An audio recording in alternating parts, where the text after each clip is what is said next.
Pernah dengar Stonehenge kan? Yap, batu-batu raksasa tersusun melingkar yang ada di Inggris dan masing-masing beratnya puluhan ton. Pertanyaannya adalah, bagaimana manusia ribuan tahun lalu memindahkan batu sebesar itu tanpa alat berat? Apakah mereka punya teknologi canggih atau ada makhluk raksasa yang membantu?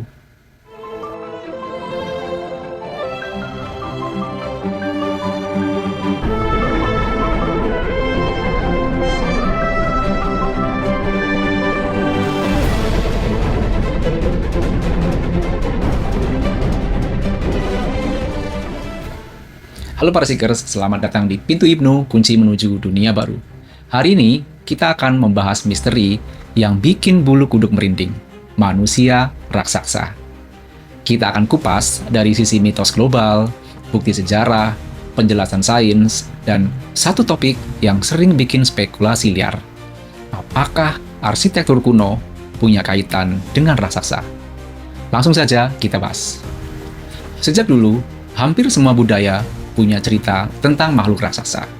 Di Yunani, kita kenal Titan dan Cyclops yang melawan para dewa Olympus. India punya Mahabharata dengan pertempuran kosmik melibatkan makhluk berukuran luar biasa. Bahkan di Nusantara, kita punya raksasa hijau yang sering muncul di cerita rakyat Jawa. Bukan Hulk sih, tapi Buto Ijo. Semua cerita dan legenda itu bicara tentang raksasa. Kenapa hampir semua budaya punya cerita serupa? Apakah ini kebetulan atau ada jejak sejarah yang memicunya? Penemuan kontroversial juga menambah misteri. Di Lovelock Cave, Nevada, tahun 1911, ditemukan mumi berambut merah setinggi sekitar 2 meter bersama artefak kuno. Di Perancis, tahun 1890, fosil tulang yang diperkirakan milik manusia setinggi 3,5 meter ditemukan di Castelnau. Dan di Indonesia, fosil Meganthropus di Sangiran dengan rahang besar dan perkiraan tinggi 1,8 sampai 2 meter. Apakah ini raksasa versi Nusantara? Sekarang kita pakai kacamata sains. Apakah manusia setinggi 5 meter? Mungkin. Jawabannya hampir mustahil. Kenapa? Ada hukum fisika yang disebut hukum kuadrat 3.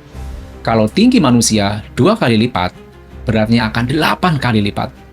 Tulang dan organ kita tidak akan mampu menopang tubuh sebesar itu. Contoh nyata, Robert Wadlow, manusia tertinggi yang pernah tercatat. Tingginya 2,72 meter. Dia mengidap gigantisme, yaitu kondisi medis akibat kelebihan hormon pertumbuhan. Tapi, bahkan Wadlow harus pakai alat bantu jalan karena tubuhnya terlalu berat. Fosil purba seperti Meganthropus memang menunjukkan variasi ukuran tubuh manusia, tapi tidak sampai 5 meter. Jadi, dari sisi biologi, raksasa mitologis hampir mustahil. Sekarang kita masuk ke bagian paling seru. Bangunan kuno yang bikin kita bertanya-tanya. Stonehenge di Inggris, batu-batu raksasa sebesar puluhan ton disusun melingkar. Piramida Giza di Mesir dengan jutaan balok batu, masing-masing berbobot 2-2,5 ton. Sacsayhuaman di Peru, benteng Inca dengan batu sebesar 220 ton, dipotong presisi seperti puzzle. Dan Cromlech de Mezura di Maroko, lingkaran batu dengan monolit setinggi 5 meter. Bagaimana manusia ribuan tahun lalu memindahkan dan menyusun batu sebesar itu tanpa alat-alat canggih, tanpa mesin? Ada berbagai macam teori. Misalnya, teori kerja kolektif, teori menggunakan alat-alat sederhana, dan lainnya.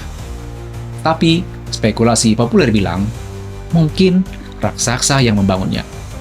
Atau, peradaban prasejarah punya teknologi canggih yang hilang. Bahkan, ada teori konspirasi tentang alien. Memang tidak ada bukti ilmiah. Tapi, misteri ini bikin kita terus bertanya. Kenapa cerita raksasa tidak pernah hilang? Jawabannya ada di psikologi budaya. Raksasa melambangkan kekuatan dan misteri. Fosil hewan besar seperti Gigantopithecus, kera manusia setinggi 3 meter, mungkin memicu imajinasi manusia.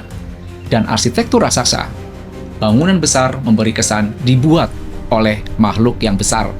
Padahal, bisa jadi hasil kerja kolektif manusia purba. Jadi, apakah manusia raksasa benar-benar ada?